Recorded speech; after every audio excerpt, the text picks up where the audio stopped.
최근 미국의 저명한 미사일 로켓 연구기관인 CSIS가 우리나라의 로켓 기술력이 핵무기와 핵미사일로 충분히 발전할 수 있다는 충격적인 보고서를 발간했습니다.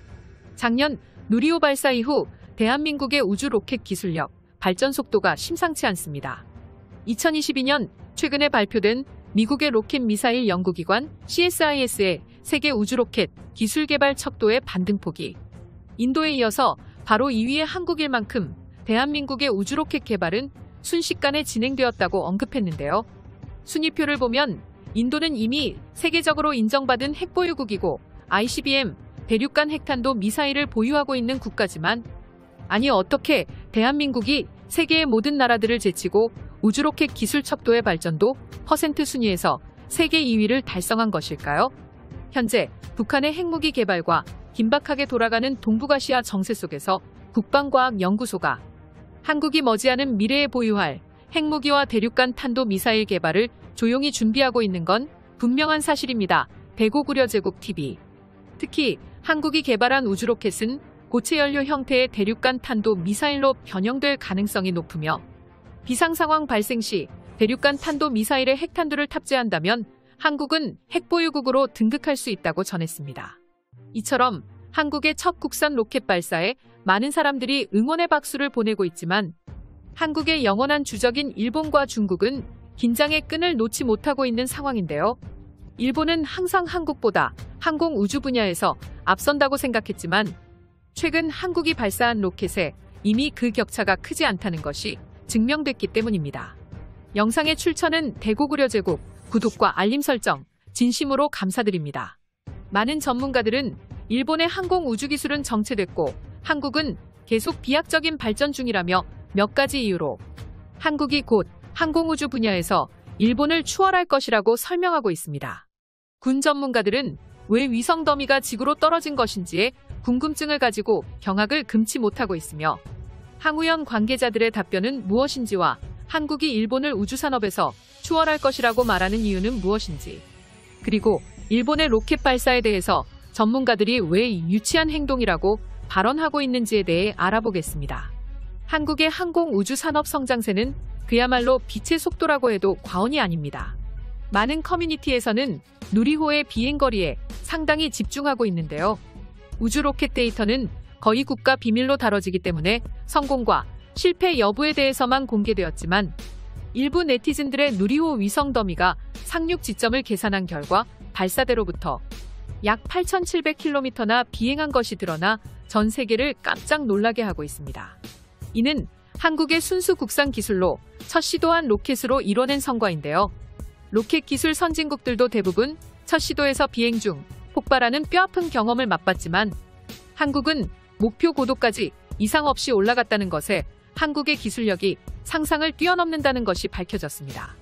그런데 항공 우주 전문가와 군 전문가들은 비행거리 말고 다른 것에 경악을 금치 못했습니다. 전문가들은 바로 누리호 위성 더미가 지구로 떨어진 것에 대해 집중 조명했는데요. 이에 전문가들은 한국의 누리호가 대륙간 탄도미사일이 확실하다는 결론을 내리고 있습니다. 이런 생각을 한 것에는 몇 가지 이유가 있습니다. 우선 첫 번째 이유는 모두가 알다시피 누리호가 이번 발사에서 마치 ICBM과 유사한 비행 궤적을 보였던 것을 지적하고 있습니다. 우주센터 상공에서 정남쪽으로 방향을 튼 후 고도 700km까지 올라갔는데요. 여기까지는 보통의 로켓 발사와 크게 다르지 않는 궤적입니다.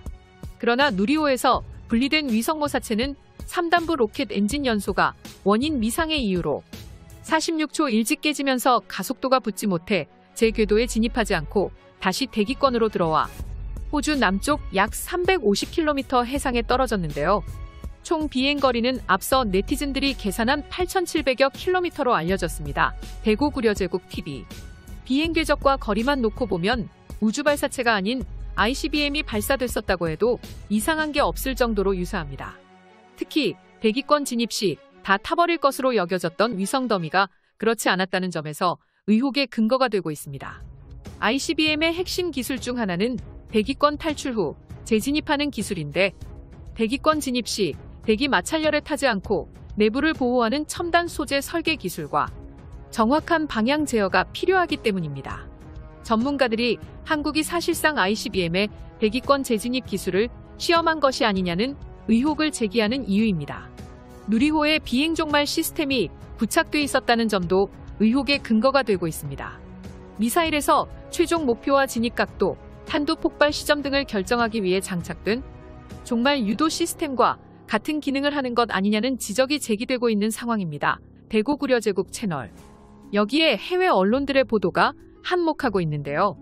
블룸버그 통신 같은 경우 기사에 아시아에서 군비 경쟁이 일어나는 가운데 한국이 로켓을 발사했다는 제목을 붙였고, 워싱턴 포스트는 이번 발사는 군사 의존도를 낮추려는 노력의 일환으로 신무기 개발에 박차를 가하며 국방비를 늘리고 있는 한국의 군사적 역량에 의문을 갖는다고 했습니다.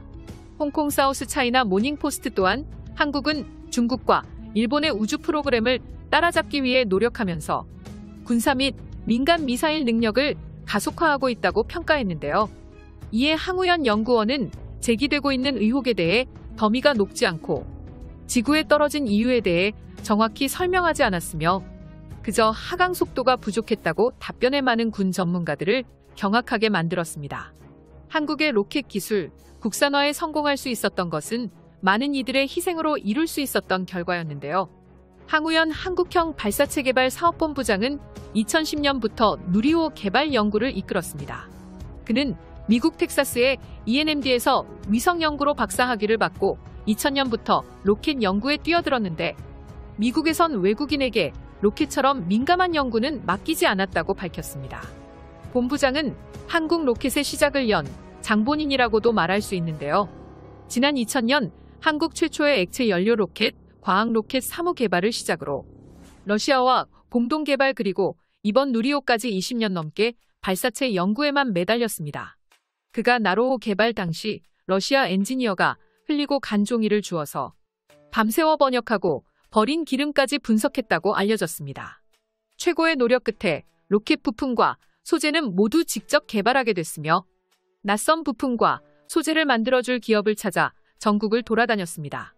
그의 노력으로 한국은 놀이공원에 들어간 부품 37만 개 중 압력 센서와 온도 센서처럼 기성품을 쓸 수 있는 것을 빼고는 거의 100%를 국산화해냈습니다. 이로 인해 독자 기술로 로켓 엔진을 개발하는데 해외에서는 평균 10년이 걸리는데 한국은 7년 반 만에 실제 비행에 성공한 것인데요. 항우연 관계자는 나로호 사업 당시만 해도 한국이 로켓을 만드는 게 사실이냐며 무시하던 러시아 연구진이 액체 연료 로켓 상용화 이후 공동 개발을 제의할 정도로 우리 기술력을 인정했다고 말했습니다. 나로호 개발 엔진 같은 경우 자국 생산에 한국을 들여올 정도로 기술 이전을 고려했지만 이제는 한국의 기술을 같이 공유받고 싶어하는 러시아의 반응에 얼떨떨해지기까지 하는데요. 한국의 우주 산업 발전에 박수를 보내며 앞으로 우주의 한국의 영향력이 커지는 것에 자랑스러움을 느낍니다. 영상의 출처는 대고구려제국, 구독과 알림 설정 진심으로 감사드립니다. 다음에 또 만나요.